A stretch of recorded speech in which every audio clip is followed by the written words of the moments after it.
Hey, good day guys. So today we're going to talk about a clinical approach for lower limb swelling.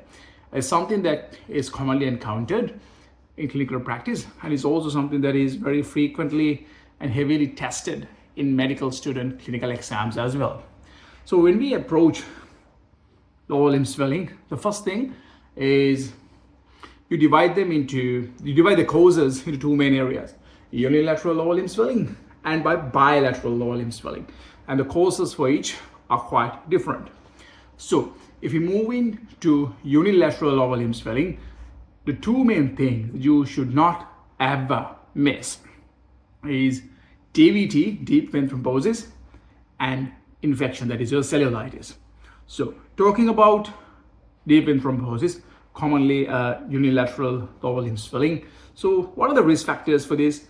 Clinically, you could, in the history and exam, there are things that you could do. So history-wise, any recent immobilization, recent long-distance travels or long-distance flights as such, or any recent orthopedic or abdominal surgeries that, and then after that they had prolonged periods of immobilization. So that could lead to that. And then history of clots, history of DVTs, history of PAs, or whether they are having any clotting problems, maybe like the antiphospholipid syndrome or factor V laden. These things make you more prone to clot. So those are a few things that in the history that you can think about, right? So those are the things to ask for the DVTs. And then when it comes to infection, cellulitis, which is easy. So any history, in the history you can ask for anything with an infection, fevers, nausea, vomiting, feeling unwell, and whether there's previously been whether they're prone to get skin infections, like, if you are harboring MRSA, then there's prolonged, most of the times they can frequently get infected, or is there any wound, animal bites, insect bites, scratches, diabetes, things like that will make you more prone to have a cellulitis, right? And then of course clinical examination, there would be inflamed, so all the markers of inflammation, swelling, redness, pain, and all those things would be there. So that's the two most important things for unilateral lower limb swelling: your venous thrombosis and your infection. And there are other things as well. There could be chronic venous insufficiency affecting that leg, like your varicosities, that can cause some swelling. And there could be local tumors, bone tumors or soft tissue tumors that are causing a swelling as well. Or it could be a tumor that is elsewhere, but that is obstructing the outflow system of that leg, and that is causing the limb swelling, such as if you think a tumor in the tummy or in the thigh or whatsoever that's compressing in the veins, or like blocking the lymphatic drainage, those things could cause the leg to swell up. So I think those are the important things. The two more important things: DVT, cellulitis. You can't miss them clinically or in an exam for unilateral lower limb swelling. Moving on to bilateral lower limb swelling. So whenever it's bilateral, the first thing that you should think, okay, this person is having something that is systemic, that is affecting both the legs, and that is causing the lower limb swelling. So the two main, if you think of the physiology, two main things are: one, if the oncotic pressure is reduced, then the blood vessels can't retain that fluid inside the vasculature, so they leak out, and that can cause swelling. Or if the hydrotic pressure or the venous pressure is too high, then that could cause pressure, and the high pressures could cause fluid to leak out as well, right? So what can cause, what mainly causes high venous pressures is your right heart failure or the congestive heart failures, right? So the spooling of the blood in the heart, the right heart is not doing its job properly, right? It's not pumping, so the back pressure develops in the venous system, and then you get your limb swelling. So what are the things that can cause right heart failure? Well, it could be congestive heart failure that started as left, and then with the back pressures it became right heart failure. So that could be arrhythmias at times, and it could be ischemic heart disease that is causing poor ventricular muscle function, and then as well. And the other things would be cardiomyopathies, whether it's congenital or acquired, that is causing the heart failure. And when particularly thinking about right heart failure alone, is most of the time is something that is pulmonary, or that is happening in the lungs, that is affecting the right side of the heart. So your chronic lung diseases, the COPDs, they all will cause, at some point they can cause pulmonary hypertension. That is because of the poor VQ mismatches in the gas exchange. The pulmonary vessels contract. So then the pulmonary pressures increase, and then what's pumping blood to the pulmonary system? That's your right heart. So increased pressures, increased pulmonary pressures eventually will result in increased pressures in the right ventricle, and then like the earliest, the flow follows, right ventricle and then the venous system, right?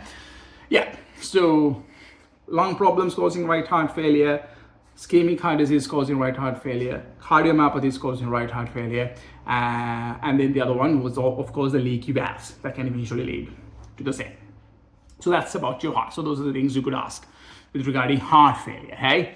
And then the other thing is if it's left ventricular failure, they will, if it's left ventricular failure, they could have the orthopnias, your PNDs, and exertional dyspneas as well, right? Just something to touch on. Yeah, so that's the heart failure part.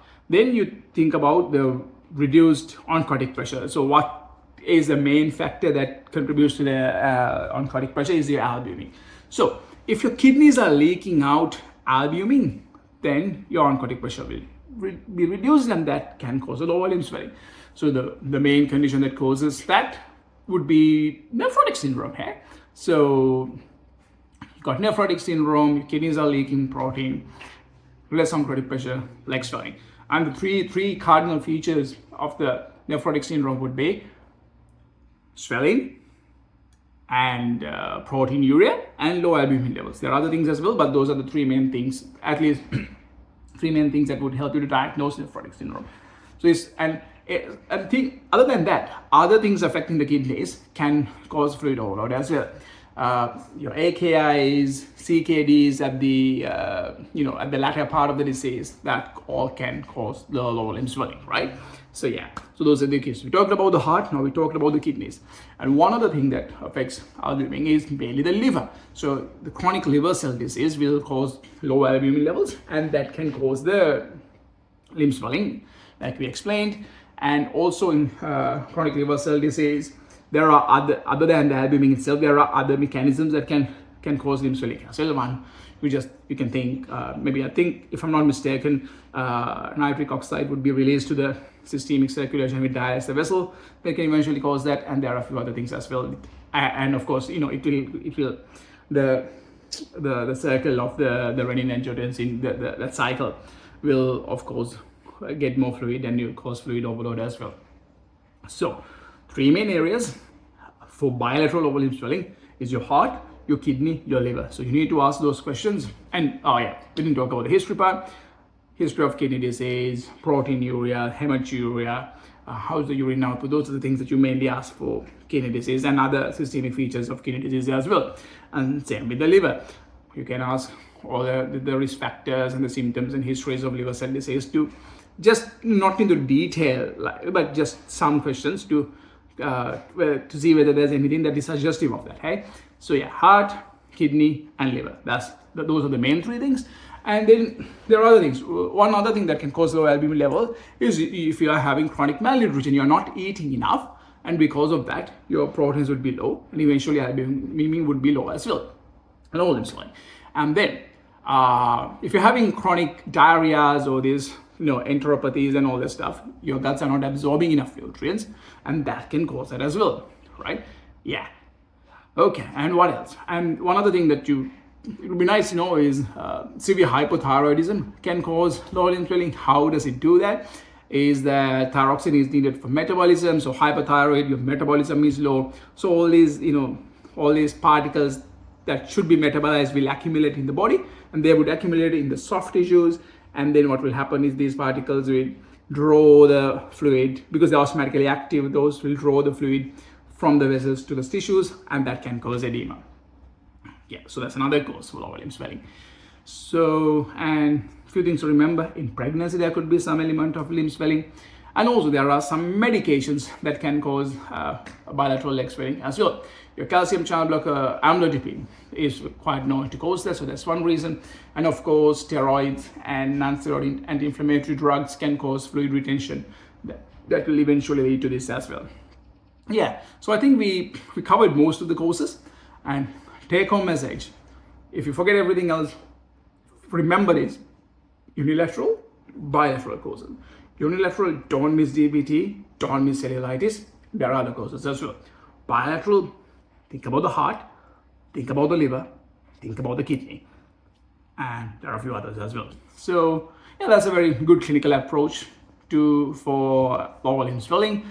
And yeah, so try to work things out. So for example, like I thought of in the morning, I thought of just, I'll talk about this, and within 5 to 10 minutes I was able to come up with this, to recall what I learned and present it in a similar manner. So it should be like that. So you shouldn't have to study for hours and hours, or go through a lot of reading and all that stuff to come to this. If you have your principles, if you have your fundamentals right, you should be able to work this out. And if you can work that out, then that means you're on the right track. You're doing things in the correct. There are things that you need to study and remember, of course there are, but these are the things that you need to understand, the principles, the fundamentals, and these are things that you can work it out. So you can save the time that you have to study for things that you'll forget, but these things just work out. Don't spend much time, trying to study and to buy all those list courses and all this stuff. Yeah, so that's it. See you in the next video.